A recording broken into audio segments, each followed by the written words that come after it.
Happy Tuesday. Today is Tuesday, June 14th, 2022. Today's daily Bible readings come to us from Psalm 124, Proverbs 8:4 through 21, and then Ephesians 5:15 through 20. And it looks like I'm going to do Ephesians because we read Psalm 124 yesterday.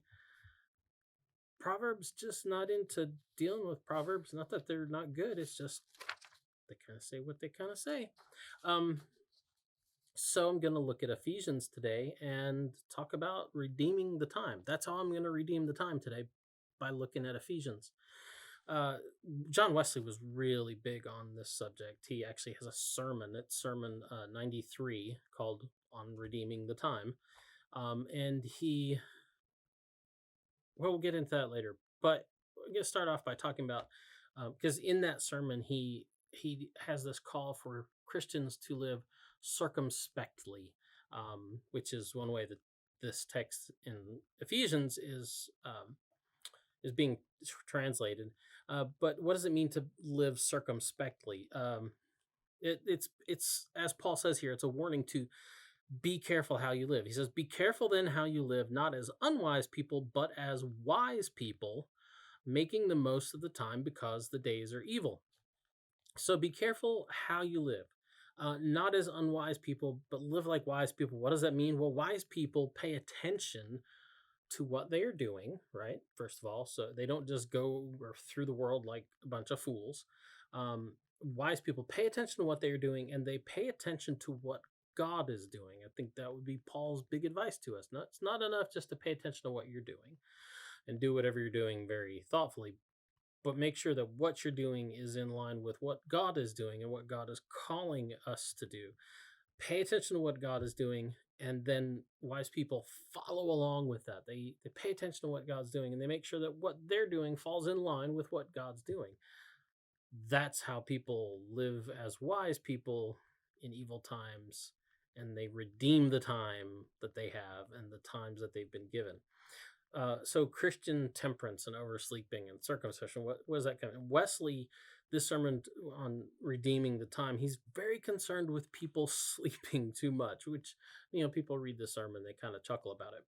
And he goes into great detail. He talks about, how many hours a day people should sleep, and he's kind of generally right on the nose. Like, people are still researching that, and Wesley's like, and of course, when you read this, just understand it's like 18th century Englishman sharing his ideas about medicine and like what women need and men need, and his ideas of how different women are than men are like kind of, they're 18th century and they're a little screwy. But anyway, he kind of hits it on the nose. He's like, average man probably needs about 6 hours of sleep. He said, me personally, I need more like 6.5, or I can't function. And he gives all this advice, like, you really shouldn't sleep more than that, blah blah blah. He isn't just being finicky or telling people that they're being lazy or they're being slothful, at least not the way that we think we mean by slothful. They're being, he says, intemperate or immoderate, right? In the how much they sleep, right? He's like, you really only need so much sleep, and you're just wasting time. If you sleep in, much later than that, just wasting time. Now, that being given, like a lot of young people, and I know this because I work with y'all, you probably need more time than that. Like, especially like adolescents, like their brains are growing and like rewiring, so they need more sleep than the average adult.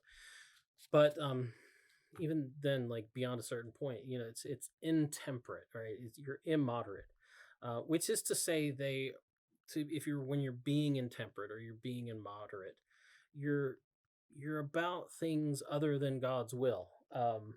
As Paul says, they're filled with something other than the Holy Spirit at that point. Temperance or moderation is about keeping our desires and wants in bounds rather than kind of just letting them rule or run roughshod over our lives and our will.